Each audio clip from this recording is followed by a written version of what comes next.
Yeah, that's right, Elizabeth. So as you mentioned, still a Category 3 hurricane, which still makes it a major hurricane at that, as it's just east of the Bahamas and north of Hispaniola here at the moment. There's a live look at the high-res infrared imagery, and still a rather impressive hurricane, even though it's not a Category 5 anymore. But the thinking is that this will continue to at least strengthen one more time. We'll get to that here shortly. Here's a look at some of the tropical weather alerts that are in effect. The Turks and Caicos Islands under that tropical storm warning, and the southeastern Bahamas also under a tropical storm warning, because as the system passes by, even though it's not going to directly affect them, they could still be looking at some gusty squalls that will affect them, bringing them some heavy rain and gusts to even tropical storm force here at times as well. So there's the latest advisory from the Hurricane Center. It's moving west-northwest at 13. The wind's 125 miles an hour, so that makes it a Category 3 hurricane. Still qualifies as a major hurricane. It could re-intensify to a Category 4 hurricane by Monday, and then you can see that cone moving towards the north and eventually northeast and eventually out to sea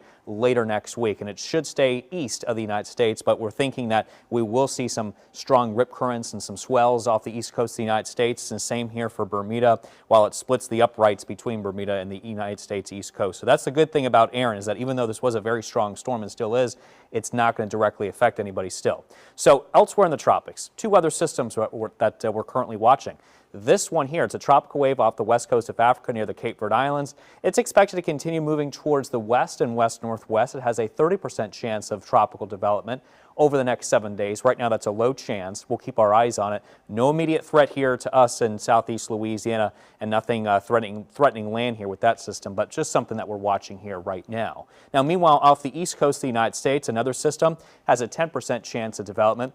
However, this system's window is running out of time, because it's going to encounter some unfavorable conditions here coming up, and eventually the system will be dissipating, more than likely heading into early this upcoming week.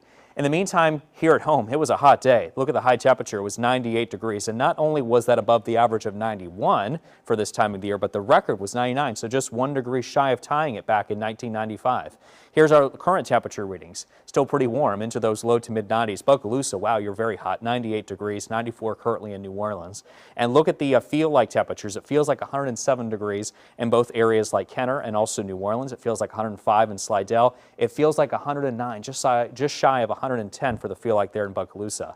High temperatures going forward, still remaining around 96 for the high forecast through at least Wednesday. We cool down those temperatures a little bit to the lower 90s as we head into Thursday through Sunday, as this upper ridge of high pressure finally begins to exit the area, and that should help cool us down just a little bit back to the seasonable for this time of the year.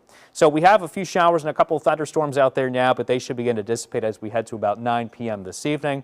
And then we're just left over with some mostly clear weather conditions going forward up until tomorrow afternoon, where we could see those showers and thunderstorms bubble up again. You can see down towards the coast, the bayou, the metro, also looking at some possible showers and storms. It looks like the storm coverage kind of focuses up on the North Shore by 6 p.m. tomorrow evening, and then everything dies down as we head into tomorrow night.